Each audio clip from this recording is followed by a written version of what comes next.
राधे राधे मित्रों, जय श्री कृष्णा। आज आप श्रवण करेंगे 7 वारों की कथा, जिसको सुनने से मिलेगी आप सबको सभी देवी देवताओं की कृपा। आप सभी का जीवन मंगलमय हो। जय हो सूर्य भगवान की। आज आप श्रवण करेंगे रविवार व्रत की पौराणिक कथा। रविवार व्रत की पौराणिक कथा के अनुसार प्राचीन काल में एक बुढ़िया रहती थी। वह नियमित रूप से रविवार का व्रत करती। रविवार के दिन सूर्योदय से पहले उठकर बुढ़िया स्नानादि से निवृत्त होकर आंगन को गोबर से लीप कर स्वच्छ करती। उसके बाद सूर्य भगवान की पूजा करते हुए रविवार व्रत कथा सुनकर भगवान सूर्य को भोग लगाकर दिन में एक समय भोजन करती। सूर्य भगवान की अनुकंपा से बुढ़िया को किसी प्रकार की चिंता एवं कष्ट नहीं था। धीरे धीरे उसका घर धन धान्य से भर गया। उस बुढ़िया को सुखी होते देख उसकी पड़ोसन उससे जलने लगी। बुढ़िया ने कोई गाय नहीं पाल रखी थी, अतः वह अपनी पड़ोसन के आंगन में बंधी गाय का गोबर लाती थी। पड़ोसन ने कुछ सोचकर अपनी गाय को घर के भीतर बांध दिया। रविवार को गोबर न मिलने से बुढ़िया अपना आंगन नहीं लीप सकी। आंगन न लीप पाने के कारण उस बुढ़िया ने सूर्य भगवान को भोग नहीं लगाया और उस दिन स्वयं भी भोजन नहीं किया। सूर्यास्त होने पर बुढ़िया भूखी प्यासी सो गई। प्रातःकाल सूर्योदय से पूर्व उस बुढ़िया की आंख खुली तो वह अपने घर के आंगन में सुंदर गाय और बछड़े को देखकर हैरान हो गई। गाय को आंगन में बांधकर उसने जल्दी से उसे चारा लाकर खिलाया। पड़ोसन ने उस बुढ़िया के आंगन में बंधी सुंदर गाय और बछड़े को देखा तो वह उससे और अधिक चलने लगी। तभी गाय ने सोने का गोबर किया। गोबर को देखते ही पड़ोसन की आंखें फट गईं। पड़ोसन ने उस बुढ़िया को आसपास ना पाकर तुरंत उस गोबर को उठाया और अपने घर ले गई तथा अपनी गाय का गोबर वहां रख आई। सोने के गोबर से पड़ोसन कुछ ही दिनों में धनवान हो गई। गाय प्रतिदिन सूर्योदय से पूर्व सोने का गोबर किया करती थी और बुढ़िया के उठने से पहले पड़ोसन उस गोबर को उठाकर ले जाती थी। बहुत दिनों तक बुढ़िया को सोने के गोबर के बारे में कुछ पता ही नहीं चला। बुढ़िया पहले की तरह हर रविवार को भगवान सूर्यदेव का व्रत करती रही और कथा सुनती रही। लेकिन सूर्य भगवान को जब पड़ोसन की चालाकी का पता चला तो उन्होंने तेज आंधी चलाई। आंधी का प्रकोप देखकर बुढ़िया ने गाय को घर के भीतर बांध लिया। सुबह उठकर बुढ़िया ने सोने का गोबर देखा तो उसे बहुत आश्चर्य हुआ। उस दिन के बाद बुढ़िया गाय को घर के भीतर बांधने लगी। सोने के गोबर से बुढ़िया कुछ ही दिन में बहुत धनी हो गई। उस बुढ़िया के धनी होने से पड़ोसन बुरी तरह जल भुनकर राख हो गई और उसने अपने पति को समझा बुझाकर उसे नगर के राजा के पास भेज दिया। सुंदर गाय को देखकर राजा बहुत खुश हुआ। सुबह जब राजा ने सोने का गोबर देखा तो उसके आश्चर्य का ठिकाना ना रहा। उधर सूर्य भगवान को भूखी प्यासी बुढ़िया को इस तरह प्रार्थना करते देख उस पर बहुत करुणा आई। उसी रात सूर्य भगवान ने राजा को सपने में कहा, राजन, बुढ़िया की गाय व बछड़ा तुरंत लौटा दो, नहीं तो तुम पर विपत्तियों का पहाड़ टूट पड़ेगा, तुम्हारा महल नष्ट हो जाएगा। सूर्य भगवान के स्वप्न से बुरी तरह भयभीत राजा ने प्रातः उठते ही गाय और बछड़ा बुढ़िया को लौटा दिया। राजा ने बहुत सा धन देकर बुढ़िया से अपनी गलती की क्षमा मांगी। राजा ने पड़ोसन और उसके पति को उनकी इस दुष्टता के लिए दंड दिया। फिर राजा ने पूरे राज्य में घोषणा करा दी कि सभी स्त्री पुरुष रविवार का व्रत किया करे। रविवार का व्रत करने से सभी लोगों के घर धन धान्य से भर गए। चारों ओर खुशहाली छा गई। स्त्री पुरुष सुखी जीवन यापन करने लगे तथा सभी लोगों के शारीरिक कष्ट दूर हो गए। जय हो सूर्य भगवान की। ओम नमः शिवाय। श्रोताओं, आज सोमवार के व्रत में जरूर सुने ये कथा, मिलेगी शिव पार्वती की कृपा। सोमवार का दिन भगवान शंकर को समर्पित है। आज के दिन भक्त भोलेनाथ को प्रसन्न करने के लिए विशेष पूजा अर्चना करते हैं। कुछ लोग आज के दिन व्रत भी रखते हैं ताकि शिव जी की विशेष कृपा प्राप्त की जा सके। बाबा भोलेनाथ के आशीर्वाद के लिए आप भी सोमवार का व्रत कर सकते हैं। तो शिव व्रत कथा को पढ़कर या सुनकर इस उपवास को पूरा करें। सोमवार का दिन भगवान शंकर को समर्पित है। नारद पुराण के अनुसार सोमवार व्रत में व्यक्ति को प्रातः स्नान करके शिव जी को जल और बेलपत्र चढ़ाना चाहिए तथा शिव गौरी जी की पूजा करनी चाहिए। शिव पूजन के बाद सोमवार व्रत कथा सुननी चाहिए। इसके बाद केवल एक समय ही भोजन करना चाहिए। साधारण रूप से सोमवार का व्रत दिन के तीसरे प्रहर तक होता है, मतलब शाम तक रखा जाता है। सोमवार व्रत 3 प्रकार का होता है: प्रति सोमवार व्रत, सौम्य प्रदोष व्रत और 16 सोमवार का व्रत होता है। इन सभी व्रतों के लिए एक ही विधि होती है। तो श्रोताओं, आइए श्रवण करते हैं सोमवार व्रत की महान कथा। एक समय की बात है, किसी नगर में एक साहूकार रहता था। उसके घर में धन की कोई कमी नहीं थी, लेकिन उसकी कोई संतान नहीं थी। इस कारण वह बहुत दुखी था। पुत्र प्राप्ति के लिए वह प्रत्येक सोमवार व्रत रखता था, पर पूरी श्रद्धा के साथ शिव मंदिर जाकर भगवान शिव और पार्वती जी की पूजा किया करता था। उसकी भक्ति देखकर एक दिन माँ पार्वती प्रसन्न हो गई और भगवान शिव से उस साहूकार की मनोकामना पूर्ण करने का आग्रह करने लगी। पार्वती जी की इच्छा सुनकर भगवान शिव ने कहा कि हे पार्वती, इस संसार में हर प्राणी को उसके कर्मों का फल मिलता है और जिसके भाग्य में जो हो उसे वो ही भोगना पड़ता है। लेकिन पार्वती जी ने साहूकार जी की भक्ति को मान रखने के लिए उसकी मनोकामना पूर्ण करने की इच्छा जताई। माता पार्वती के आग्रह पर शिव जी ने साहूकार को पुत्र प्राप्ति का वरदान तो दिया, लेकिन साथ ही ये भी कहा कि उसके बालक की आयु केवल 12 वर्ष ही होगी। माता पार्वती भगवान शिव की बातचीत को साहूकार सुन रहा था। उसे ना तो इस बात की खुशी थी और ना ही दुख। वह पहले की भांति शिव जी की पूजा करता रहा। कुछ समय के बाद साहूकार के घर एक पुत्र का जन्म हुआ। जब वह बालक 11 वर्ष का हुआ तो उसे पढ़ने के लिए काशी भेज दिया गया। साहूकार ने पुत्र के मामा को बुलाकर उसे बहुत सारा धन दिया और कहा कि तुम इस बालक को काशी विद्या प्राप्ति के लिए ले जाओ और मार्ग में यज्ञ करना। जहाँ भी यज्ञ कराओ वहाँ ब्राह्मणों को भोजन कराते और दक्षिणा देते हुए जाना। दोनों मामा भांजे इसी तरह यज्ञ कराते और ब्राह्मणों को दान दक्षिणा देते काशी की ओर चल पड़े।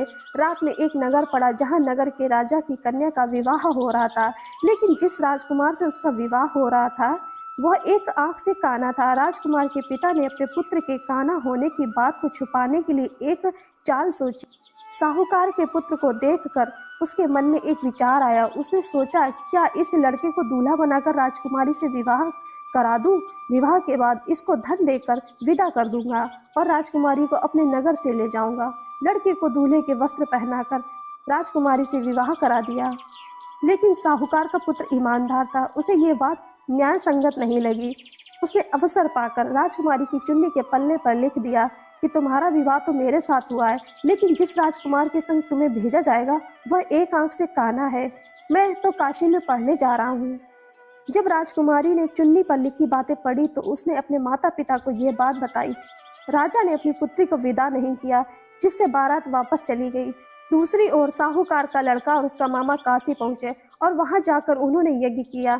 जिस दिन लड़के की आयु 12 साल की हुई उसी दिन यज्ञ रखा गया। लड़के ने अपने मामा से कहा कि मेरी तबीयत कुछ ठीक नहीं लग रही। मामा ने कहा कि तुम अंदर जाकर सो जाओ। शिव जी के वरदान अनुसार कुछ ही देर बाद उस बालक के प्राण निकल गए। मृत भांजे को देख उसके मामा ने विलाप करना शुरू कर दिया। संयोगवश उसी समय शिव जी और माता पार्वती उधर से जा रहे थे। पार्वती ने भगवान से कहा, स्वामी, मुझे इसके रोने के स्वर सहन नहीं हो रहा है, आप इस व्यक्ति के कष्ट को अवश्य दूर करें। जब शिव जी मृत बालक के समीप गए तो वह बोले कि यह उसी साहूकार का पुत्र है जिसे मैंने 12 वर्ष की आयु वरदान में दिया था। अब इसकी आयु पूरी हो चुकी है। लेकिन मात्र भाव से विभोर माता पार्वती ने कहा, हे महादेव, आप इस बालक को और आयु देने की कृपा करें, अन्यथा इसके वियोग में इसके माता पिता भी तड़प तड़प कर मर जाएंगे। माता पार्वती के आग्रह पर भगवान शिव ने उस लड़के को जीवित होने का वरदान दिया। शिव जी की कृपा से यह लड़का जीवित हो गया। शिक्षा समाप्त करके लड़का मामा के साथ अपने नगर की ओर चल दिया। दोनों चलते हुए उसी नगर में पहुंचे जहां उसका विवाह हुआ था। उस नगर में भी उन्होंने यज्ञ का आयोजन किया। उस लड़के के ससुर ने उसे पहचान लिया और महल में ले जाकर उसकी खातिरदारी की और अपनी पुत्री को विदा किया। इधर साहूकार और उसकी पत्नी भूखे प्यासे रहकर बेटी की प्रतीक्षा कर रहे थे।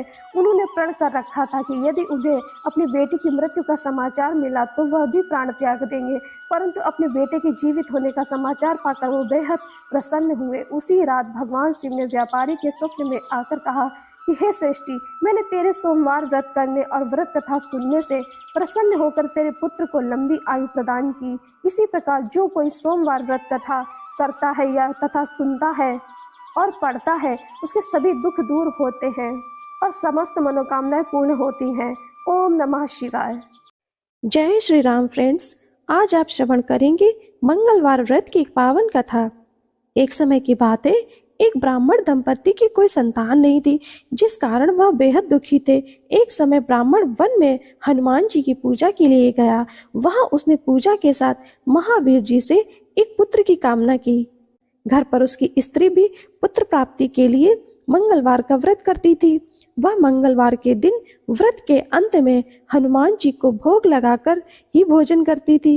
एक बार व्रत के दिन ब्राह्मणी ना भोजन बना पाई और ना ही हनुमान जी को भोग लगा सकी। उसने प्रण किया कि वह अगले मंगलवार को हनुमान जी को भोग लगाकर ही भोजन ग्रहण करेगी। वह भूखी प्यासी 6 दिन तक पड़ी रही। मंगलवार के दिन बेहोश हो गई। हनुमान जी की उसकी निष्ठा और लगन को देखकर प्रसन्न हुए। उन्होंने आशीर्वाद स्वरूप ब्राह्मणी को एक पुत्र दिया और कहा कि यह तुम्हारी बहुत सेवा करेगा। बालक को पाकर ब्राह्मणी अति प्रसन्न हुई। उसने बालक का नाम मंगल रखा। कुछ समय उपरांत जब ब्राह्मण घर आया तो बालक को देख पूछा कि वह कौन है। पत्नी बोली कि मंगलवार व्रत से प्रसन्न होकर हनुमान जी ने उसे यह बालक दिया है। ब्राह्मण को अपनी पत्नी की बात पर विश्वास नहीं हुआ।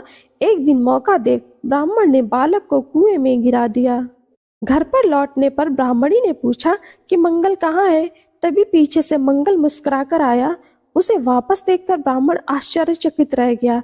रात को हनुमान जी ने उसे सपने में दर्शन दिए और बताया कि यह पुत्र उसे उन्होंने दिया है। ब्राह्मण सत्य जानकर बहुत खुश हुआ। इसके बाद ब्राह्मण दंपत्ति प्रत्येक मंगलवार को व्रत रखने लगे। जो मनुष्य मंगलवार का व्रत कथा को पढ़ता या सुनता है और नियम से व्रत रखता है, उसे हनुमान जी की कृपा से सब कष्ट दूर हो जाते हैं, सर्व सुख प्राप्त होता है और हनुमान जी की दया के पात्र बनते हैं। जय श्री राम, जय हो हनुमान जी की। राधे राधे मित्रों, जय श्री कृष्ण। आज आप श्रवण करेंगे बुधवार के दिन सुने जाने वाली गणेश व्रत की कथा।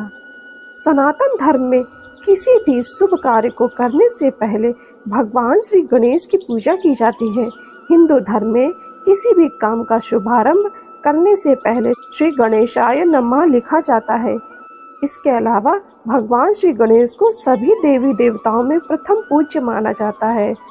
ग्रंथों और पुराणों में इसके पीछे भिन्न भिन्न कारण बताए गए हैं। हालांकि सभी में उन्हें सबसे पहले पूजा जाने वाले देवता ही कहा जाता है।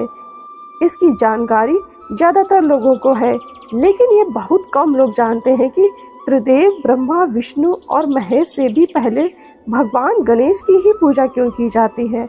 आइए जानते हैं इसके पीछे की पौराणिक कथा।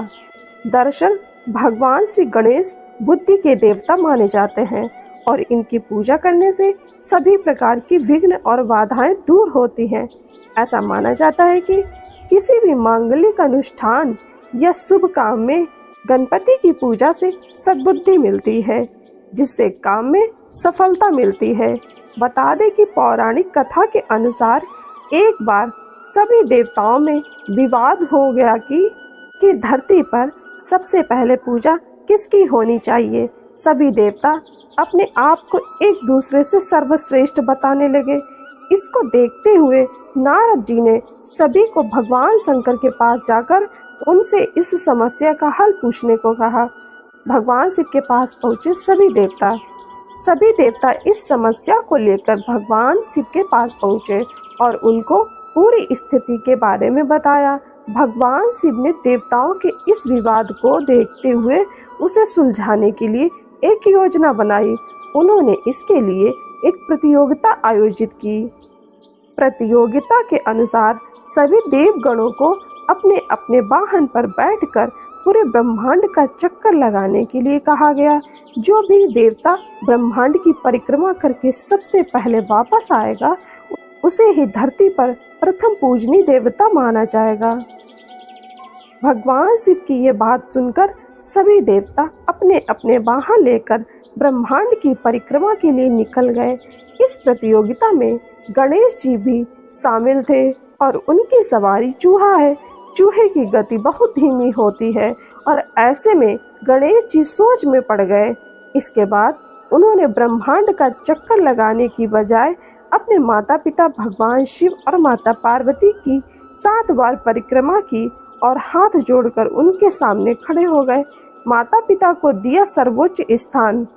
जब सभी देवता ब्रह्मांड का चक्कर लगाकर वापस लौटे तब वहां गणेश जी पहले से मौजूद थे और भगवान शिव ने गणेश जी को विजयी घोषित कर दिया, जिसे सुनकर सभी देवता अचंभित हो गए कि चूहे की सवारी से पूरे ब्रह्मांड का चक्कर इतनी जल्दी कैसे लगाया जा सकता है।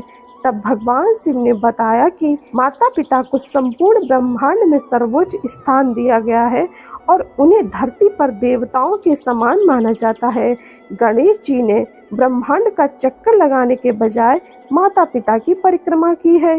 भगवान शिव की बात सुनकर सभी देवता उनके निर्णय से सहमत हो गए और तभी से गणेश जी को प्रथम पूजनीय देवता माना गया। श्रोताओं, आप सभी का जीवन मंगलमय हो। जय हो गणेश भगवान की। जय भोले बाबा की। शंकर शिव जी की आराधना धूप बेलपत्र आदि से करनी चाहिए। बुद्ध की कथा के अनुसार एक पुरुष का नया नया विवाह हुआ था। विवाह के 2 दिनों बाद उसकी पत्नी मायके चली गई। कुछ दिनों के बाद वह पुरुष अपनी पत्नी को लेने उसके यहाँ गया। बुधवार को जब वह पत्नी के साथ लौटने लगा तो ससुराल पक्ष ने उसे रोकने का प्रयत्न किया। विदाई के लिए बुधवार शुभ नहीं है, लेकिन वह नहीं माना और पत्नी के साथ बैलगाड़ी में चल पड़ा। विवश होकर सास ससुर ने अपनी जमाई और पुत्री को भारी मन से विदा किया। नगर के बाहर पहुंचने पर पत्नी को प्यास लगी। पुरुष लोटा लेकर पानी की तलाश में चल पड़ा। पत्नी एक पेड़ के नीचे बैठ गई। थोड़ी देर के बाद पुरुष पानी लेकर वापस लौटा।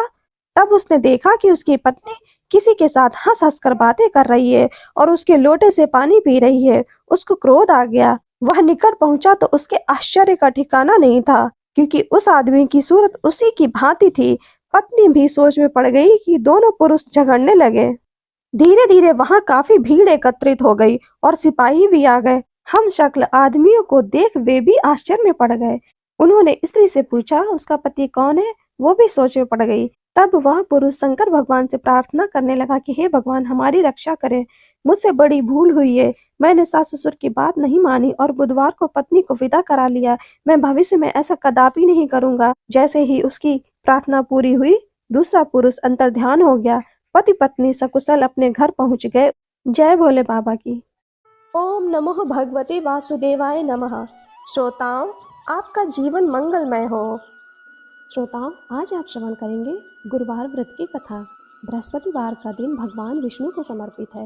कहते हैं कि जो व्यक्ति हर गुरुवार भगवान विष्णु की पूजा करता है और गुरुवार की कथा सुनता है, गुरु बृहस्पति की और भगवान विष्णु की कृपा से उनकी सभी परेशानियां दूर हो जाती हैं। लेकिन गुरुवार की व्रत की कथा और पूजा के कुछ नियम हैं जिनका बड़ी ही सावधानी से पालन करना चाहिए। आइए जानते हैं गुरुवार के व्रत कथा और व्रत से जुड़े नियम। गुरुवार व्रत पूजा कथा में कई ऐसी बातें बताई गई हैं जिन्हें मनुष्य को ध्यानपूर्वक अपनाना चाहिए। कहते हैं कि जो व्यक्ति श्रद्धा भाव से गुरुवार को भगवान विष्णु की पूजा करता है और गुरुवार व्रत की कथा कहता है और सुनता है, उसकी गरीबी और कष्ट को भगवान विष्णु दूर कर देते हैं। जीवन में सुख समृद्धि के लिए गुरुवार के दिन आप भी इस गुरुवार व्रत कथा को सुने या पढ़ें। बृहस्पतिवार के दिन सूर्योदय से पहले उठें और नित्य कर्म से निवृत्त होकर पीले रंग के वस्त्र पहने। उसके बाद पूरे घर में गंगा जल छिड़कें। इसके बाद पूजा घर में श्री हरि विष्णु की मूर्ति या चित्र स्थापित करें। फिर पीले रंग के गंध पुष्प और अक्षत चढ़ाएं। इसके बाद चना गुड़ और मुनक्का चढ़ाकर विधि विधान से पूजन विधि शुरू करें। इसके बाद मंत्रों का जाप करें। इसके बाद व्रत की कथा पढ़ें। कथा पढ़ने के बाद केले के पेड़ में जल चढ़ाएं। मंत्रोच्चार के बाद बृहस्पतिवार व्रत की कथा पढ़ें। यह इस प्रकार है कि प्राचीन समय की बात है, भारतवर्ष में एक राजा राज्य करता था।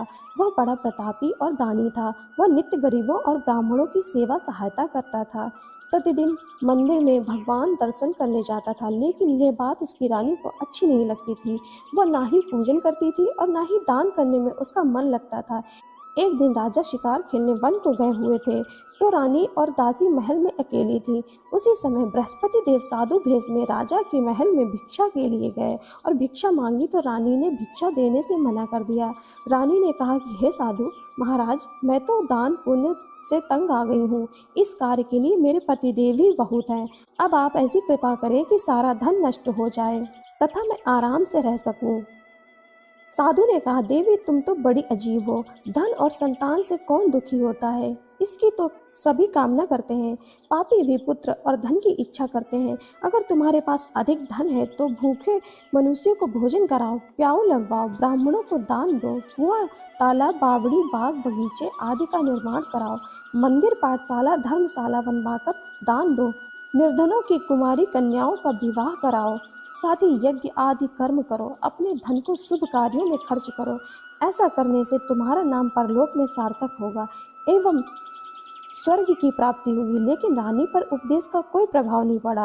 वह बोली, महाराज मुझे ऐसे धन की आवश्यकता नहीं है जिसको मैं अन्य लोगों को दान दूं, जिसको रखने और संभालने में ही मेरा सारा समय नष्ट हो जाए। अब आप ऐसी कृपा करें कि सारा धन नष्ट हो जाए तथा मैं आराम से रह सकूं। साधु ने उत्तर दिया कि यदि तुम्हारी ऐसी इच्छा है तो जैसा मैं तुम्हें बताता हूँ तुम वैसा ही करना। बृहस्पतिवार को घर को गोबर से लीपना, अपने केसों को पीली मिट्टी से धोना, राजा से कहना वह बृहस्पतिवार को हजामत बनवाए, भोजन में मांस मदिरा खाना और कपड़ा धोबी के यहाँ धुलने डालना। ऐसा करने से 7 बृहस्पतिवार में ही आपका सारा धन नष्ट हो जाएगा। इतना कहकर वह साधु महाराज वहां से अंतर ध्यान हो गए। इसके बाद रानी ने वही किया जो साधु ने बताया। 3 बृहस्पतिवार ही बीते थे कि उसका समस्त धन संपत्ति नष्ट हो गया और भोजन के लिए राजा रानी तरसने लगे। तब एक दिन राजा ने रानी से कहा कि तुम यहाँ पर रहो, मैं दूसरे देश में चाकरी के लिए चला जाऊं, क्योंकि यहाँ पर उसे सभी मनुष्य जानते हैं, इसलिए कोई कार्य नहीं कर सकता। देश चोरी परदेश भीख बराबर है। ऐसा कहकर राजा परदेश चला गया। वहाँ पर जंगल को जाता और लकड़ी काट कर लाता और शहर में बेचता। इस तरह जीवन व्यतीत करने लगा। इधर राजा के बिना रानी और दासी दुखी रहने लगी। किसी दिन भोजन मिलता और किसी दिन जल पीकर ही रह जाती। एक समय जब रानी और दासियों को 7 दिन बिना भोजन के रहना पड़ा, तो रानी ने अपनी दासी से कहा, हे दासी, पास ही के नगर में मेरी बहन रहती है, वो बड़ी धनी है, तो उसके पास जा और 5 सेर बेझर मांग कर ले आ, ताकि कुछ समय के लिए थोड़ा बहुत गुजर बसर हो जाए। दासी रानी की बहन के पास गई। उस दिन बृहस्पतिवार था। रानी की बहन उस समय बृहस्पतिवार की कथा सुन रही थी। दासी ने रानी की बहन को अपनी रानी का संदेश दिया, लेकिन रानी की बहन ने कोई उत्तर नहीं दिया। जब दासी को रानी की बहन से कोई उत्तर नहीं मिला तो वह दुखी हुई, उसे क्रोध भी आया। दासी ने वापस आकर रानी को सारी बात बता दी। सुनकर रानी ने कहा कि हे दासी, इसमें उसका कोई दोष नहीं है। जब बुरे दिन आते हैं तब कोई सहारा नहीं, अच्छे बुरे का पता विपत्ति में ही लगता है। जो ईश्वर की इच्छा होगी वही होगा, यह सब हमारे भाग्य का दोष है। ये सब कहकर रानी ने अपने भाग्य को कोसा। उधर रानी की बहन ने सोचा कि मेरी बहन की दासी आई थी, लेकिन मैं उससे नहीं बोली, इससे वह बहुत दुखी हुई होगी। कथा सुनकर और पूजन समाप्त कर अपनी बहन के घर गई और कहने लगी कि हे बहन, मैं बृहस्पतिवार का व्रत कर रही थी, तुम्हारी दासी गई, लेकिन जब तक कथा होती तब तक ना उठते हैं और ना बोलते हैं, इसलिए मैं नहीं बोली। कहो दासी, क्यों गई थी? रानी बोली, बहन, हमारे घर अनाज नहीं था। ऐसा कहते कहते रानी की आंखें भर आईं। उसने दासियों समेत 7 दिन तक भूखा रहने की बात भी अपनी बहन को बता दी। इसलिए मैंने दासी को तुम्हारे पास 5 सेर बेजर लेने के लिए भेजा था। रानी की बहन बोली, बहन देखो, बृहस्पति देव सबकी मनोकामनाएं पूर्ण करते हैं। देखो, शायद तुम्हारे घर में अनाज रखा हो। पहले तो रानी को विश्वास नहीं हुआ, परंतु बहन के आग्रह करने पर उसने दासी को अंदर भेजा। दासी घर के अंदर गई तो वहां पर उसे एक घड़ा बेजर से भरा मिला। उसे बड़ी हैरानी हुई। उसने बाहर आकर रानी को बताया। दासी रानी से कहने लगी कि हे रानी, जब हमको भोजन नहीं मिलता है तो हम व्रत ही तो करते हैं, इसलिए क्यों ना इनसे व्रत और कथा की विधि पूछ ली जाए, हम भी व्रत किया करेंगे। दासी के कहने पर रानी ने अपनी बहन से बृहस्पति व्रत के बारे में पूछा। उसकी बहन ने बताया, बृहस्पतिवार के व्रत में चने की दाल, गुड़ और मुनक्का से विष्णु भगवान को केले के वृक्ष की जड़ में पूजन करें तथा दीपक जलाएं और कथा सुने। उस दिन एक ही समय भोजन करें। भोजन में पीले खाद्य पदार्थ का सेवन करें, इससे गुरु भगवान अवश्य प्रसन्न होते हैं। अन्न पुत्र और धन वरदान देते हैं, साथ ही सभी मनोकामनाएं पूर्ण करते हैं। व्रत और पूजन की विधि बताकर रानी की बहन अपने घर लौट आई। रानी और दासी दोनों ने निश्चय किया कि बृहस्पति देव भगवान का पूजन जरूर करेंगे। 7 रोज बाद जब बृहस्पतिवार आया तो उन्होंने व्रत रखा, घुड़साल में जाकर चना और गुड़ बीन लाई और तथा उसकी दाल से केले की जड़ तथा विष्णु भगवान का पूजन किया। अब पीला भोजन कहाँ से आए? दोनों बड़ी दुखी हुई, परंतु उन्होंने व्रत किया था, इसलिए बृहस्पति देव भगवान प्रसन्न थे। एक साधारण व्यक्ति के रूप में वे 2 थालों में पीला भोजन लेकर आए और दासी को देकर बोले, हे दासी, ये भोजन तुम्हारे और तुम्हारी रानी के लिए है, इसे तुम दोनों ग्रहण करना। दासी भोजन पाकर बहुत प्रसन्न हुई। उसने रानी से कहा, चलो रानी जी, भोजन कर लो। परंतु रानी को भोजन आने के बारे में कुछ पता ही नहीं था, इसलिए उसने कहा कि जा तू ही भोजन कर, क्योंकि तू व्यर्थ में हमारी हंसी उड़ाती है। तब दासी ने कहा, एक व्यक्ति भोजन दे गया है। तब रानी ने कहा, व्यक्ति तेरे लिए ही भोजन दे गया है, तू ही भोजन कर। तब दासी ने कहा कि वह व्यक्ति हम दोनों के लिए 2 थालों में सुंदर पीला भोजन दे गया है, इसलिए मैं और आप दोनों ही साथ साथ भोजन करेंगे।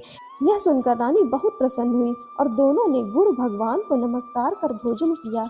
उसके बाद से वे प्रत्येक बृहस्पतिवार को गुरु भगवान का व्रत और पूजन करने लगी। बृहस्पति भगवान की कृपा से उनके पास धन हो गया, लेकिन रानी फिर पहले की तरह आलस्य करने लगी। तब दासी बोली, देखो रानी, तुम पहले भी इस प्रकार आलस्य करती थी, तुम्हें धन के रखने में कष्ट होता था, इस कारण सभी धन नष्ट हो गया। अब गुरु भगवान की कृपा से धन मिला है तो फिर तुम्हें आलस्य होता है। बड़ी मुसीबतों के बाद हमने ये धन पाया है, इसलिए हमें दान पुण्य करना चाहिए। अब तुम भूखे मनुष्य को भोजन कराओ, प्याऊ लगवाओ, ब्राह्मणों को दान दो, कुआं, तालाब, बावड़ी और बाग बगीचे आदि का निर्माण कराओ, मंदिर, पाठशाला और धर्मशाला बनवाकर दान दो, निर्धनों की कुमारी कन्याओं का विवाह कराओ, साथ ही यज्ञ आदि कर्म करो, अपने धन को शुभ कार्यों में खर्च करो, जिससे तुम्हारे कुल का यश बढ़े और स्वर्ग प्राप्त हो, पितृ प्रसन्न हो। दासी की बात मानकर रानी शुभ कर्म करने लगी, उसका यश फैलने लगा। एक दिन रानी और दासी आपस में विचार करने लगे कि न जाने राजा किस दशा में होंगे, उनकी कोई खोज खबर भी नहीं है। उन्होंने श्रद्धा पूर्वक बृहस्पति भगवान से प्रार्थना की, राजा जहाँ कहीं भी हो शीघ्र वापस आ जाएं। उस रात्रि को बृहस्पति देव ने राजा को स्वप्न में कहा कि हे राजा, उठ, तेरी रानी तुझको याद करती है, अपने देश लौट आ। राजा प्रातःकाल उठा और जंगल से लकड़ी काटने के लिए जंगल की ओर चल पड़ा। जंगल से गुजरते हुए विचार करने लगा कि रानी की गलती से उसे कितने दुख भोगने पड़े। राजपाट छोड़कर जंगल में आकर रहना पड़ा, जंगल से लकड़ी काटकर शहर में बेचकर गुजारा करना पड़ा और अपनी दशा को याद करके व्याकुल होने लगा। उसी समय राजा के पास बृहस्पति देव साधु के वेश में आकर बोले, लकड़हारे, तुम इस सुनसान जंगल में किस चिंता में बैठे हो, मुझे बताओ। यह सुन राजा के नेत्रों में जल भरा आया। साधु की वंदना कर राजा ने अपनी संपूर्ण कहानी सुना दी। महात्मा दयालु होते हैं। वे राजा से बोले, हे राजा, तुम्हारी पत्नी ने बृहस्पति देव के प्रति अपराध किया था, जिसके कारण तुम्हारी यह दशा हुई। अब तुम चिंता मत करो, भगवान तुम्हें पहले से अधिक धन देंगे। देखो, तुम्हारी पत्नी ने बृहस्पतिवार का व्रत शुरू कर दिया है। अब तुम भी बृहस्पतिवार के व्रत में चने की गुड़ दाल और मुनक्का से भगवान विष्णु का केले के वृक्ष की जड़ में पूजन करो तथा दीपक जलाकर कथा सुनो। उस दिन एक ही समय भोजन करना, लेकिन भोजन में पीले खाद्य पदार्थ का सेवन जरूर करना। भगवान तुम्हारी सब मनोकामनाओं को पूर्ण करेंगे। साधु की बात सुनकर राजा बोला, हे प्रभु, लकड़ी बेचकर तो इतना पैसा भी नहीं बचता जिससे भोजन के उपरांत कुछ बचा सकूं। मैंने रात्रि में अपनी रानी को व्याकुल देखा था। मेरे पास कोई साधन नहीं है जिससे उसका समाचार जान सकूं। फिर मैं कौन सी कहानी कहूं, यह भी मुझको मालूम नहीं है। साधु ने कहा, हे राजा, मन में बृहस्पति भगवान के पूजन व्रत का निश्चय करो, वे स्वयं तुम्हारे लिए कोई राह बना देंगे। बृहस्पतिवार के दिन तुम रोजाना की तरह लकड़ियां लेकर शहर में जाना। तुम्हें रोज से 2 गुना धन मिलेगा, जिससे तुम भली भांति भोजन कर लोगे तथा बृहस्पति देव की पूजा का सामान भी आ जाएगा। राजा ने ऐसा ही किया और उसको मनोवांछित फल की प्राप्ति हो गई। इस प्रकार जो भी यह कथा पढ़ता या सुनता है, उसके सभी मनोरथ पूरे होते हैं। जय हो बृहस्पति देव की। जय हो माता लक्ष्मी जी की। वैभव लक्ष्मी व्रत की महिमा व कथा। फ्रेंड्स, आज हम श्रवण करेंगे माता वैभव लक्ष्मी जी की व्रत की महिमा व कथा। पूजा उपासना तो जैसे भारतवासियों की सांसों में बसा हुआ है। शायद ही ऐसा कोई दिन गुजरता होगा जब कोई खास पूजा का संयोग न बनता हो। सप्ताह के हर दिन के अनुसार भी विशेष पूजा का विधान है। शुक्रवार को माँ लक्ष्मी देवी का व्रत रखा जाता है। इसे वैभव लक्ष्मी व्रत भी कहा जाता है। इस व्रत को स्त्री या पुरुष कोई भी कर सकता है। इस व्रत को करने से उपासक को धन और सुख समृद्धि की प्राप्ति होती है। घर परिवार में लक्ष्मी माँ का वास बनाए रखने के लिए भी यह व्रत उपयोगी है। इस दिन स्त्री पुरुष लक्ष्मी जी की पूजा करते हुए सफ़ेद फूल, सफ़ेद चंदन आदि से पूजा करते हैं।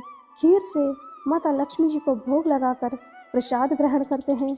इस व्रत के दिन उपासक को एक समय भोजन करना चाहिए। अगर कोई व्यक्ति माता वैभव लक्ष्मी जी का व्रत करने के साथ ही लक्ष्मी श्री यंत्र को स्थापित कर उसकी नियमित रूप से पूजा करता है, तो उसके व्यापार में वृद्धि होती है और धन में बढ़ोतरी होती है।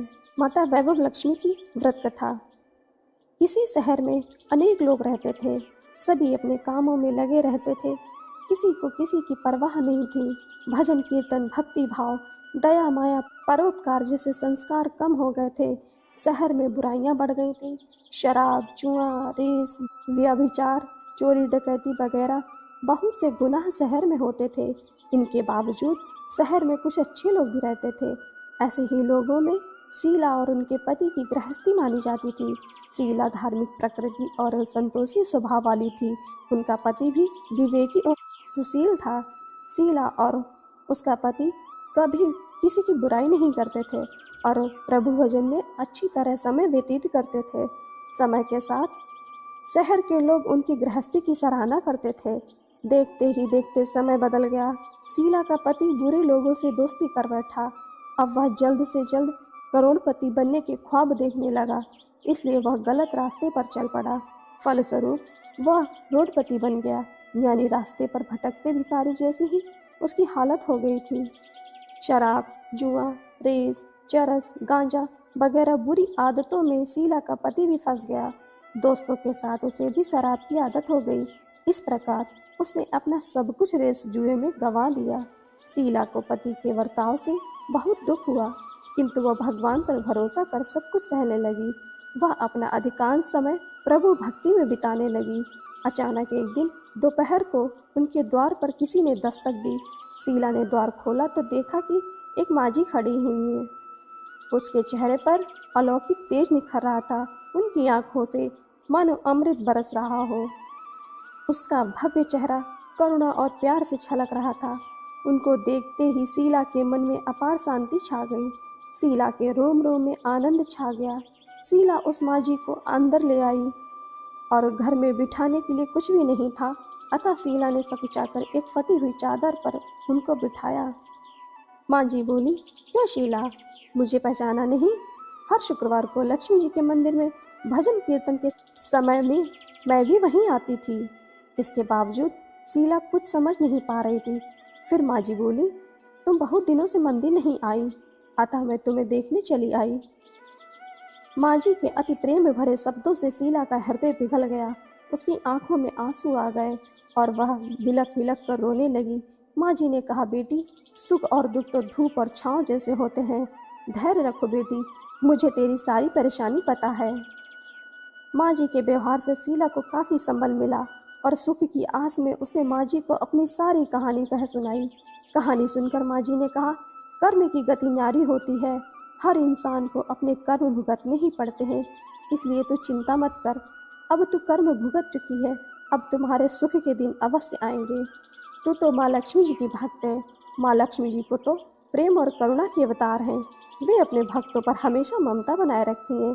इसलिए तू धैर्य रख कर माँ लक्ष्मी जी का व्रत कर, इससे सब कुछ ठीक हो जाएगा।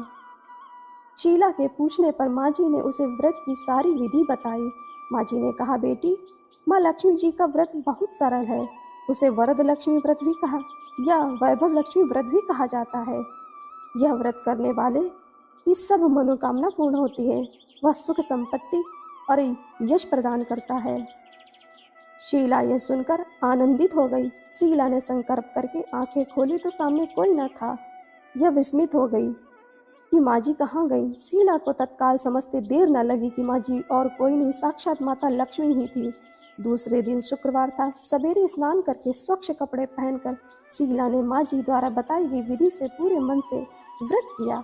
आखिर में प्रसाद वितरण हुआ। यह प्रसाद पहले पति को खिलाया। प्रसाद खाते ही पति के स्वभाव में फर्क पड़ गया। उस दिन से उसने शीला को मारा नहीं, सताया भी नहीं। शीला को बहुत आनंद हुआ। उसके मन में वैभव लक्ष्मी व्रत के लिए श्रद्धा और बढ़ गई।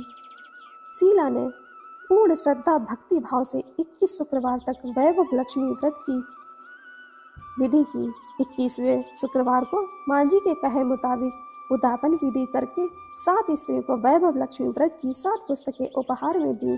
फिर माता जी के धन लक्ष्मी स्वरूप की छवि को वंदन करके भाव से मन ही मन प्रार्थना करने लगी कि हे माँ धन लक्ष्मी, मैंने आपका वैभव लक्ष्मी व्रत करने की मन्नत मानी थी, वह व्रत आज पूर्ण हुआ। हे माँ, मेरी हर विपत्ति दूर करो, आप हमारा सबका कल्याण करो। जिसे संतान ना हो उसे संतान देना, सौभाग्यवती स्त्री का सौभाग्य अखंड रखना, कुंवारी लड़की को मन भावन पति देना। जो आपका यह चमत्कारी वैभव लक्ष्मी व्रत करे उनकी सब विपत्ति दूर करना, सभी को सुखी करना। हे माँ, आपकी महिमा अपार है। ऐसा बोलकर लक्ष्मी जी ने धन लक्ष्मी स्वरूप की छवि को प्रणाम किया। व्रत के प्रभाव से शीला का पति अच्छा आदमी बन गया और कड़ी मेहनत करके व्यवहार करने लगा। उसने तुरंत शीला के गिरवी रखे गहने छुड़ा लिए। घर में धन की बाढ़ सी आ गई। घर में पहले जैसी सुख शांति छा गई। वैभव लक्ष्मी व्रत का प्रभाव देखकर मोहल्ले की दूसरी स्त्रियां विधि पूर्वक वैभव लक्ष्मी व्रत करने लगी। जय हो माँ वैभव लक्ष्मी की। जय हो संतोषी माता की। श्रोताओं, आज आप श्रवण करेंगे माता संतोषी की व्रत कथा। शुक्रवार के दिन माँ संतोषी का व्रत पूजन किया जाता है। इस पूजा के दौरान माता की आरती, पूजन तथा अंत में माता की कथा सुनी जाती है। आइए जाने शुक्रवार के दिन की जाने वाली संतोषी माता व्रत कथा। एक बुढ़िया थी, उसके 7 बेटे थे। 6 कमाने वाले थे जबकि एक निकम्मा था। बुढ़िया 6 बेटों की रसोई बनाती, भोजन कराती और उनसे जो कुछ जूठन बचती वह 7वें को दे देती। एक दिन वह पत्नी से बोला, देखो मेरी माँ को मुझ पर कितना प्रेम है। वह बोली, क्यों नहीं, सबका जूठा जो तुमको खिलाती है। वह बोला, ऐसा नहीं हो सकता, मैं जब तक आंखों से ना देख लूं मान नहीं सकता। बहू हंसकर बोली, देख लोगे तब तो मानोगे। कुछ दिन बाद त्योहार आया। घर में 7 प्रकार के भोजन और चूरमे के लड्डू बने। वह जांचने के लिए सिर दुखने का बहाना कर पतला वस्त्र सिर पर ओढ़े रसोई घर में सो गया। वह कपड़े में से सब देखता रहा। 6 भाई भोजन करने आए। उसने देखा माँ ने उसके लिए सुंदर आसन बिछाया, नाना प्रकार की रसोई परोसी और आग्रह करके उन्हें जमाया। वह देखता रहा। 6 भोजन करके उठे तब माँ ने उनकी झूठी थालियों में से लड्डुओं के टुकड़े उठाकर एक लड्डू बनाया। जूठन साफ कर बुढ़िया माँ ने उसे पुकारा, बेटा 6 भाई भोजन कर गए, अब तू ही बाकी है, उठ तू कब खाएगा। वह कहने लगा, माँ मुझे भोजन नहीं करना, मैं परदेश जा रहा हूँ। माँ ने कहा, कल जाता हो तो आज चला जा। वह बोला, हाँ माँ आज ही जा रहा हूँ। यह कहकर वह घर से निकल गया। 7वें बेटे का परदेश जाना। चलते समय पत्नी की याद आ गई। वह गौशाला में कंडे उपले थाप रही थी। वहां जाकर बोला, हम जावे परदेश आवेंगे कुछ काल, तुम रहियो संतोष से धर्म अपनो पाल। वह बोली, जाओ पिया आनंद से हमारो सोच हटाए, राम भरोसे हम रहे ईश्वर तुम्हें सहाय।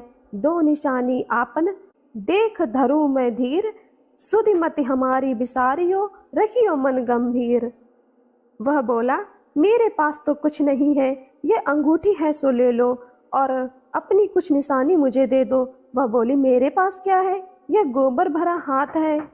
यह कहकर उसकी पीठ पर गोबर के हाथ की थाप मार दी।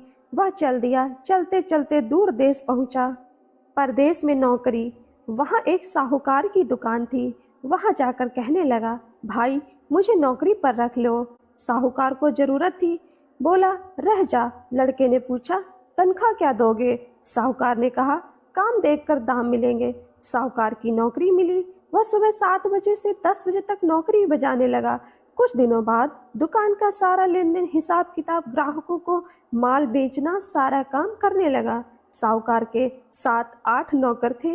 वे सब चक्कर खाने लगे। ये तो बहुत होशियार बन गया है। सेठ ने भी काम देखा और 3 महीने में ही उसे आधे मुनाफे का हिस्सेदार बना लिया। वह कुछ वर्ष में ही नामी सेठ बन गया और मालिक सारा कारोबार उस पर छोड़कर चला गया। पति की अनुपस्थिति में सास का अत्याचार। इधर उसकी पत्नी को सास ससुर दुख देने लगे। सारी गृहस्थी का काम करा के उसे लकड़ी लेने जंगल में भेजते। इस बीच घर के आटे से जो भूसी निकलती उसकी रोटी बनाकर रख दी जाती और फूटे नारियल की नारेली में पानी। एक दिन वह लकड़ी लेने जा रही थी। रास्ते में बहुत सी स्त्रियां संतोषी माता का व्रत करती दिखाई दी। संतोषी माता का व्रत। वह वहां खड़ी होकर कथा सुनने लगी और पूछा, बहनों तुम किस देवता का व्रत करती हो और उसके करने से क्या फल मिलता है? यदि इस व्रत का विधान मुझे समझा कर कहोगे तो मैं तुम्हारा बड़ा एहसान मानूंगी। तब उनमें से एक स्त्री बोली, सुनो, यह संतोषी माता का व्रत है। इसके करने से निर्धनता, दरिद्रता का नाश होता है और जो कुछ मन में कामना हो वह संतोषी माता की कृपा से पूरी होती है। तब उसने उससे व्रत की विधि पूछी। संतोषी माता की व्रत विधि। वह भक्तिनी स्त्री बोली, 1.25 आने का गुड़ चना लेना, इच्छा हो तो 5.25 आने का लेना, या 1.25 रुपए का भी सहूलियत के अनुसार लाना। बिना परेशानी और श्रद्धा व प्रेम से जितना भी बन पड़े सवाया लेना। प्रत्येक शुक्रवार को निराहार रहकर कथा सुनना। इसके बीच क्रम टूटे नहीं, लगातार नियम पालन करना। सुनने वाला कोई न मिले तो घी का दीपक जला उसके आगे या जल के पात्र को सामने रखकर कथा कहना। जब कार्य सिद्ध ना हो नियम का पालन करना और कार्य सिद्ध हो जाने पर व्रत का उद्यापन करना। 3 मास में माता फल पूरा करती हैं। यदि किसी के ग्रह खोटे भी हों तो भी माता वर्ष भर में कार्य सिद्ध करती हैं। फल सिद्ध होने पर उद्यापन करना चाहिए, बीच में नहीं। उद्यापन में 2.5 सेर आटे का खाजा तथा इसी परिमाण से खीर तथा चने का साग करना। 8 लड़कों को भोजन कराना। जहाँ तक मिले देवर जेठ भाई बंधु के हों, ना मिले तो रिश्तेदारों के और पास पड़ोसियों को बुलाना। उन्हें भोजन करा यथाशक्ति दक्षिणा दे। माता का नियम पूरा करना। उस दिन घर में खटाई न खाना। यह सुन बुढ़िया के लड़के की बहू चल दी। व्रत का प्रण करना और मां संतोषी का दर्शन देना। रास्ते में लकड़ी के बोझ को बेच दिया और उन पैसों से गुड़ चना ले माता के व्रत की तैयारी कर आगे चली और सामने मंदिर देखकर पूछने लगी, यह मंदिर किसका है? सब कहने लगे, संतोषी माता का मंदिर है। यह सुनकर माता के मंदिर में जाकर चरणों में लौटने लगी। दीन हो विनती करने लगी, माँ मैं कपट अज्ञानी हूँ, व्रत के कुछ भी नियम नहीं जानती, मैं दुखी हूँ। हे माता जगत जननी मेरा दुख दूर कर, मैं तेरी शरण में हूँ। माता को दया आई। एक शुक्रवार बीता की दूसरे को उसके पति का पत्र आया और तीसरे शुक्रवार को उसका भेजा हुआ पैसा आ गया। यह देख जेठ चिठानी मुंह सिकोड़ने लगे। लड़के ताने देने लगे। काकी के पास पत्र आने लगे, रुपया आने लगा। अब तो काकी की खातिर बढ़ेगी। बेचारी सरलता से कहती, मैया कागज आवे रुपया आवे हम सब के लिए अच्छा है। ऐसा कहकर आंखों में आंसू भरकर संतोषी माता के मंदिर में आ मातेश्वरी के चरणों में गिरकर रोने लगी। माँ मैंने तुमसे पैसा कब मांगा है? मुझे पैसे से क्या काम? मुझे तो अपने सुहाग से काम है। मैं तो अपने स्वामी के दर्शन मांगती हूँ। तब माता ने प्रसन्न होकर कहा, जा बेटी तेरा स्वामी आएगा। यह सुनकर खुशी से बावली होकर घर में जा काम करने लगी। अब संतोषी माँ विचार करने लगी, इस भोली पुत्री को मैंने कह तो दिया कि तेरा पति आएगा, लेकिन कैसे? वह तो इसे स्वप्न में भी याद नहीं करता। उसे याद दिलाने को मुझे ही जाना पड़ेगा। इस तरह माता जी उस बुढ़िया के बेटे के पास जा स्वप्न में प्रकट हो कहने लगी, साहूकार के बेटे सो रहा है या जागता है? वह कहने लगा, माता सोता भी नहीं जागता भी नहीं, कहो क्या आज्ञा है? माँ कहने लगी, तेरे घर बार कुछ है कि नहीं? वह बोला, मेरे पास सब कुछ है, माँ बाप है, बहू है, क्या कमी है? माँ बोली, भोले पुत्र, तेरी बहू घोर कष्ट उठा रही है, तेरे माँ बाप उसे परेशानी दे रहे हैं, वह तेरे लिए तरस रही है, तू उसकी सुध ले। वह बोला, हाँ माता जी, यह तो मालूम है, परंतु जाऊं तो कैसे? परदेश की बात है, लेन देन का कोई हिसाब नहीं, कोई जाने का रास्ता नहीं, कैसे चला जाऊं? माँ कहने लगी, मेरी बात मान, सवेरे नहा धोकर संतोषी माता का नाम ले, घी का दीपक जला, दंडवत कर दुकान पर जा बैठ। देखते देखते सारा लेन देन चुक जाएगा, जमा का माल बिक जाएगा, सांझ होते होते धन का भारी ढेर लग जाएगा। वह नहा धोकर संतोषी माता को दंडवत घी का दीपक जला दुकान पर जा बैठा। थोड़ी देर में देने वाले रुपया लाने लगे, लेने वाले हिसाब लेने लगे। कोठे में भरे सामान के खरीदार नकद दाम दे सौदा करने लगे। शाम तक धन का सारा भारी ढेर लग गया। मन में माता का नाम ले चमत्कार देख प्रसन्न हो घर ले जाने के वास्ते गहना कपड़ा सामान खरीदने लगा। यहाँ काम से निपट तुरंत घर को रवाना हुआ। उधर उसकी पत्नी जंगल में लकड़ी लेने जाती है। लौटते वक्त माता जी के मंदिर में विश्राम करती है। वह तो उसके प्रतिदिन रुकने का जो स्थान ठहरा। धूल उड़ती देख वह माता से पूछती, हे माता, ये धूल कैसे उड़ रही है? माता कहती कि हे पुत्री, तेरा पति आ रहा है, अब तो ऐसा कर, लकड़ियों के 3 बोझ बना ले, एक नदी के किनारे रख और दूसरा मेरे मंदिर पर व तीसरा अपने सिर पर। तेरे पति को लकड़ियां का गट्ठर देख मोह पैदा होगा, वह यहाँ रुकेगा, नाश्ता पानी खाकर माँ से मिलने आएगा। अब तो लकड़ियों का बोझ उठाकर जाना और चौक में गट्ठर डालकर जोर से आवाज लगाना, लो सासू जी, लकड़ियों का गट्ठर लो, भूसी की रोटी दो, नारियल के खेपड़े में पानी दो, आज मेहमान कौन आया है? माता जी से बहुत अच्छा कहकर वह प्रसन्न मन से लकड़ियों के 3 गट्ठर बनाई, एक नदी के किनारे पर और एक माता जी के मंदिर पर रखा। इतने में मुसाफिर आ पहुंचा। सूखी लकड़ी देख उसकी इच्छा उत्पन्न हुई कि हम यहीं पर विश्राम करें और भोजन बनाकर खा पीकर गांव जाएं। इसी तरह रुककर भोजन बना विश्राम करके गांव को गया। सबसे प्रेम से मिला। उसी समय सिर पर लकड़ी का गट्ठर लिए वह उतावली सी आती है। लकड़ियों का भारी बोझ आंगन में डालकर जोर से 3 आवाज देती है, लो सासू जी, लकड़ियों का गट्ठर लो, भूसी की रोटी दो, आज मेहमान कौन आया है? यह सुनकर उसकी सास बाहर आकर अपने दिए हुए कष्टों को भुलाने हेतु कहती है, बहू ऐसा क्यों कहती है? तेरा मालिक ही तो आया है, आ बैठ, मीठा भात खा, भोजन कर, कपड़े गहने पहन। उसकी आवाज सुन उसका पति बाहर आता है। अंगूठी देख व्याकुल हो जाता है। माँ से पूछता है, माँ ये कौन है? माँ बोली, बेटा ये तेरी बहू है, जब से तू गया है तब से सारे गांव में भटकती फिरती है, घर का कामकाज कुछ नहीं करती, 4 पहर आकर खा जाती है। वो बोला, ठीक है माँ, मैंने इसे भी देखा और तुम्हें भी, अब दूसरे घर की ताली दो, उसमें रहूंगा। माँ बोली, ठीक है, जैसी तेरी मर्जी। तब वह दूसरे मकान की तीसरी मंजिल का कमरा खोल सारा सामान जमाया। एक दिन मैं राजा के महल जैसा ठाट बाट बन गया। अब क्या था, बहुत सुख भोगने लगी। इतने में शुक्रवार आया। शुक्रवार व्रत के उद्यापन में हुई भूल किया खटाई का इस्तेमाल।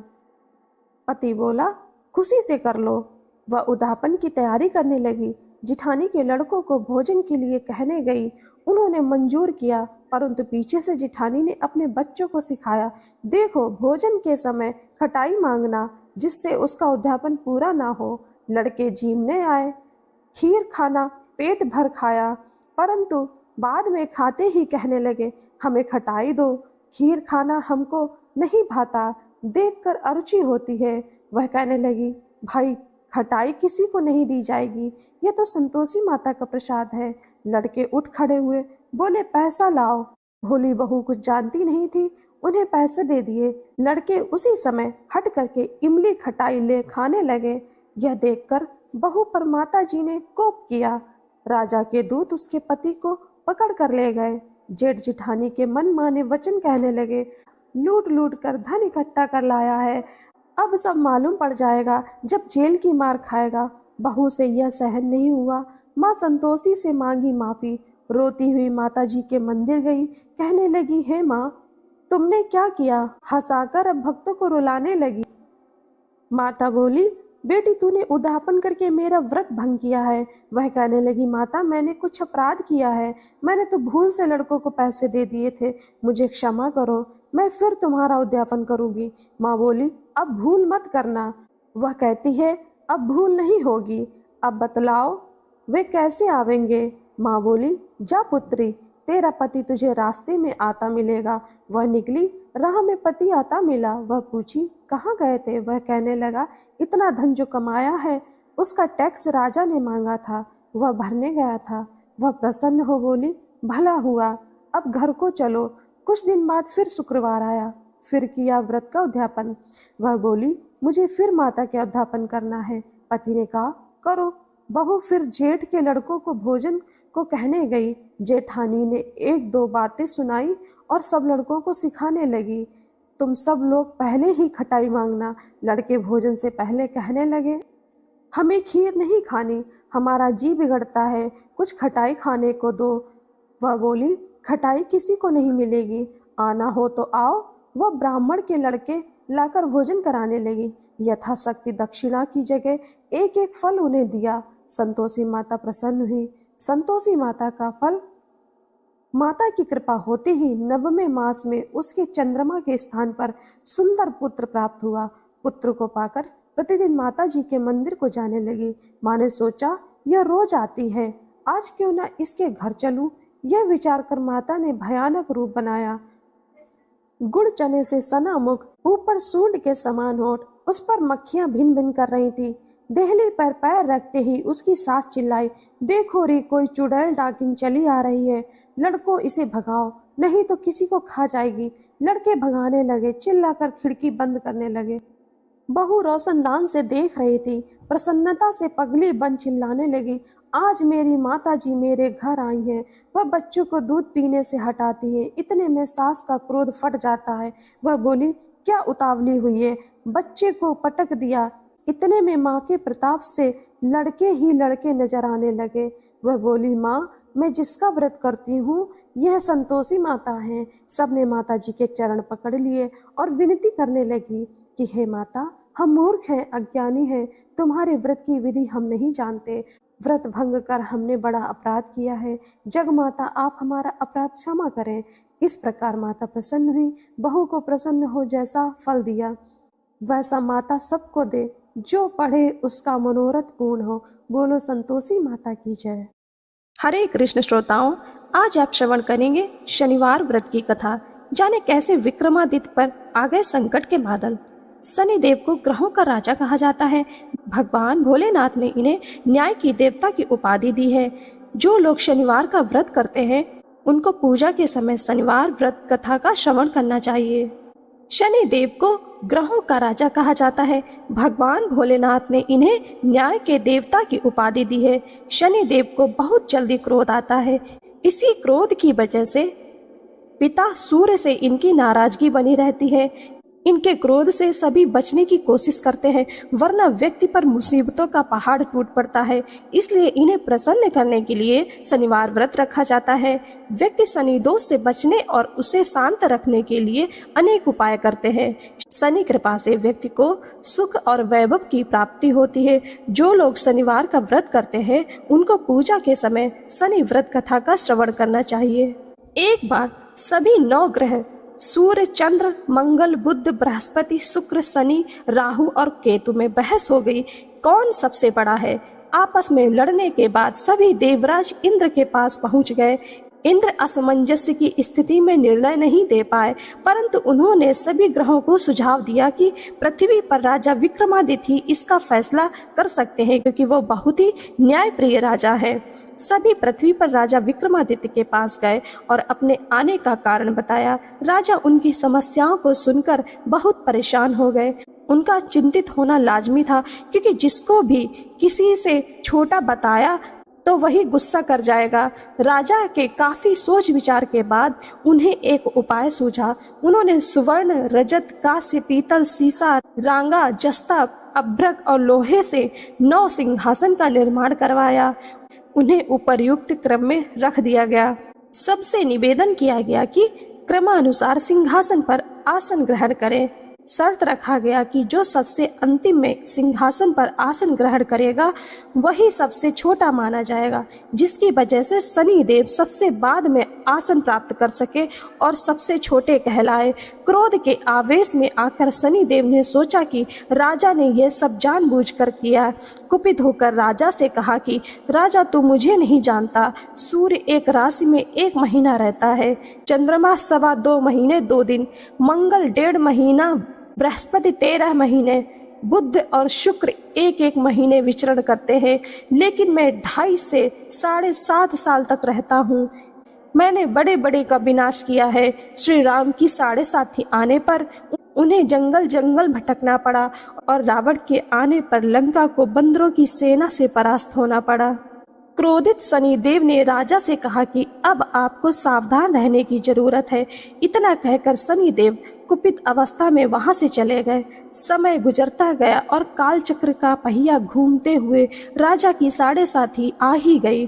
तब शनिदेव घोड़ों का सौदागर बनकर राजा के राज्य में गए। उनके साथ अच्छे नस्ल के बहुत सारे घोड़े थे। तब राजा को सौदागर के घोड़ों का पता चला तो अश्वमेघ को अच्छे घोड़े खरीदने के लिए भेजा। अश्वपाल ने कई अच्छे घोड़े खरीदे। इसके अलावा सौदागर ने उपहार स्वरूप एक सर्वोत्तम नस्ल के घोड़े को राजा की सवारी हेतु दिया। राजा विक्रमादित्य जैसे ही उस घोड़े पर बैठे वह सरपट वन की ओर भागने लगा। जंगल के अंदर पहुंचकर वह गायब हो गया। भूख प्यास की स्थिति में राजा जंगल में भटकते रहे। अचानक उन्हें एक ग्वाला दिखाई दिया जिसने राजा की प्यास बुझाई। राजा ने प्रसन्नता में उसे अपनी अंगूठी देकर नगर की तरफ चले गए। वहां एक सेठ की दुकान पर पहुंचकर उन्होंने जल पिया और अपना नाम वीका बताया। भाग्यवश उस दिन सेठ की खूब आमदनी हुई। सेठ खुश होकर उन्हें अपने साथ घर लेकर गए। सेठ के घर में खूंटी पर एक हार टंगा था जिसको खूंटी निगल रही थी। कुछ ही देर में हार पूरी तरह से गायब हो गया। सेठ वापस आया तो हार गायब था। उसे लगा कि वीका ने ही उसे चुराया है। सेठ ने उसे वीका को कोतवाल से पकड़वा दिया और दंड स्वरूप राजा उसे चोर समझकर हाथ पैर कटवा दिया। अपंग अवस्था में उसे नगर के बाहर फेंक दिया गया। तभी वहां से एक तेली निकल रहा था जिसको वीका पर दया आ गई। उसने वीका को अपनी गाड़ी में बिठा लिया। वीका अपनी जीभ से बैलों को हाँकने लगा। कुछ समय पश्चात राजा की शनि दशा समाप्त हो गई। वर्ष काल आने पर वीका मल्हार गाने लगा। एक नगर की राजकुमारी मन भावनी ने मल्हार सुनकर मन ही मन प्रण कर लिया कि जो भी इस राग को गा रहा है वो उसी से ही विवाह करेगी। उन्होंने दासियों को खोजने के लिए भेजा, परंतु वापस आकर उन सभी ने बताया कि वह अपंग आदमी है। राजकुमारी यह जानकर भी नहीं मानी और अगले ही दिन वह अनशन पर बैठ गई। जब लाख समझाने पर राजकुमारी नहीं मानी तब राजा ने उस तेली को बुलवा भेजा और वीका से विवाह की तैयारी करने के लिए कहा। वीका से राजकुमारी का विवाह हो गया। एक दिन वीका के स्वप्न में शनिदेव ने आकर कहा कि देखा राजन, तुमने मुझे छोटा बताकर कितना दुख झेला। राजा ने क्षमा मांगते हुए हाथ जोड़कर कहा कि हे शनिदेव, जैसा दुख मुझे दिया किसी और को ऐसा दुख मत देना। शनिदेव इस विनती को मान गए और कहा कि मेरे व्रत और कथा से तुम्हारे सारे कष्ट दूर हो जाएंगे। जो भी नित्य मेरा ध्यान करेगा और चींटियों को आटा डालेगा उसकी सारी मनोकामनाएं पूर्ण हो जाएंगी। शनिदेव ने राजा को हाथ पैर भी वापस दिए। दूसरे दिन जब सुबह राजकुमारी की आंख खुली तब वह आश्चर्यचकित हो गई। वीका ने मनभावनी को बताया कि वह उज्जैन का राजा विक्रमादित्य है। मनभावनी खुशी से फूले नहीं समा रही थी।